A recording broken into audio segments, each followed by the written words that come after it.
This is the story of a modern Prometheus who changed the world with electricity. It was Nikola Tesla who captured the power of Niagara Falls with his alternating current system and made it possible to transmit electricity to all of America and the world.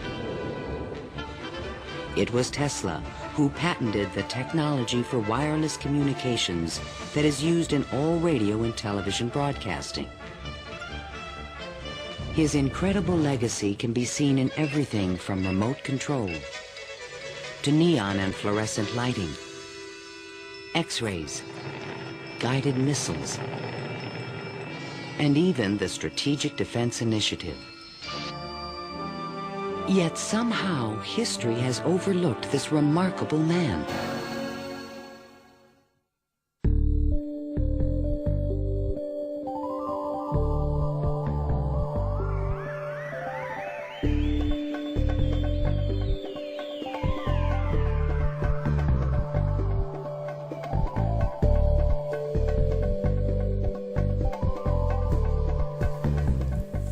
Nikola Tesla found a way for people to have energy and ways to efficiently power their homes. However, as time went on, energy has become a major crisis in America and affects the world as a whole.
In recent years, the United States has attempted to address this crisis with different acts.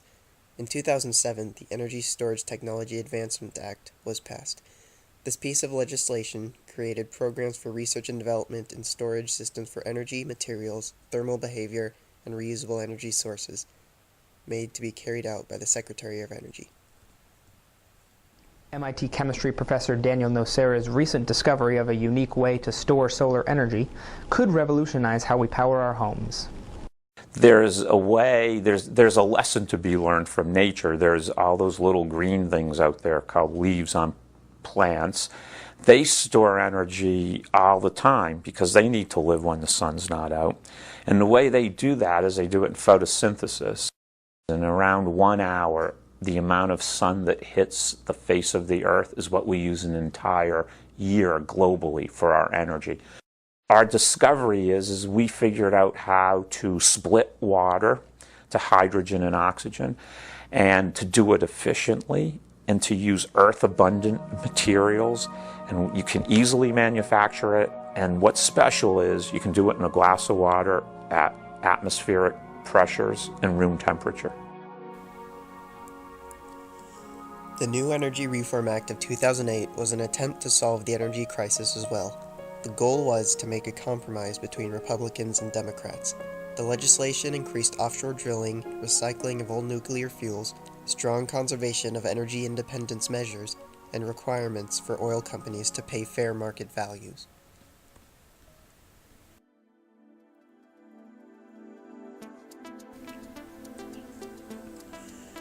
In 2009, the American Clean Energy and Security Act was passed. This legislation was created for combating climate change and creating new opportunities for farmers and ranchers to dramatically improve the environment. This bill maximizes the participation of farmers and ranchers whose practices are perceived as the most financially aware, most effective, and most accessible way to reduce greenhouse gas emissions.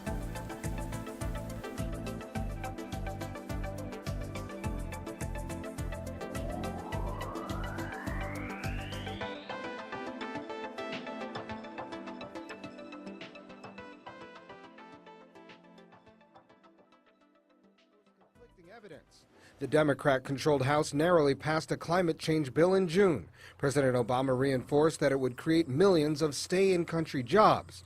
Energy Secretary Stephen Chu agreed. Times are different. But a report released by the Energy Department's Energy Information Administration indicates otherwise. Tracking the economy, it showed that employment figures would worsen for the first several years, improving slightly in the midterm, peaking in 2024, and then declining steadily, with 25% fewer jobs in 2030. Obama, during the campaign, talked a lot about green jobs, these millions of green jobs, and sometimes it was 1 million and sometimes it was 5 million, but it was always this sort of unbelievably huge number. The EIA's report coincides with many conservatives' beliefs that stricter energy policies would cause market contraction and raise electric rates, negating any gains posted by an initial stimulus. President Obama is pushing for a bill that decreases U.S. greenhouse gas emissions, and he's asked other nations to do the same.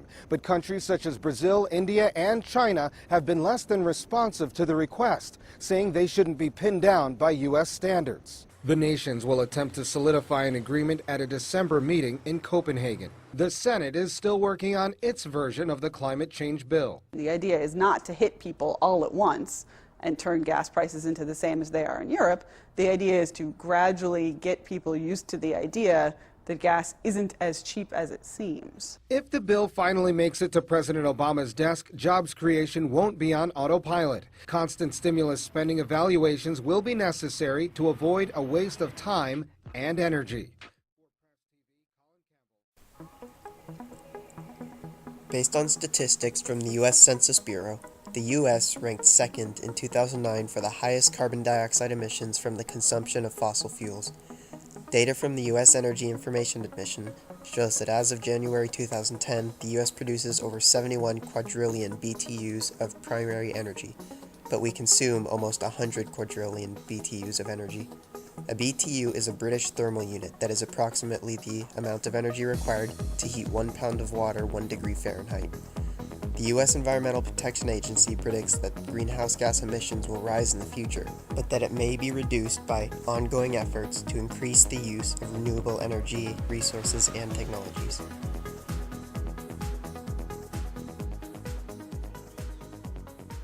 And our planet. This much we know. The question then before us is no longer the nature of the challenge. The question is our capacity to meet it.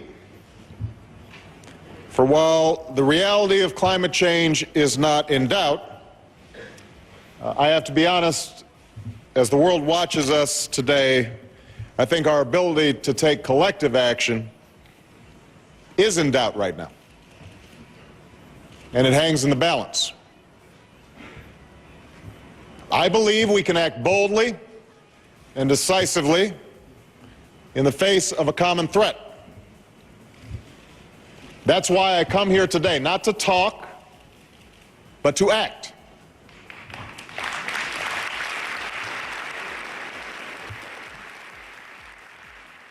Currently, renewable resources in the U.S. produce only 108,000 BTUs of energy.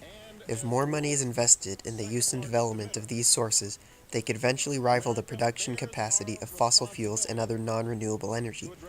But doing this would mean large amounts of money and support with sometimes uncertain outcomes. Only time can tell what will happen next.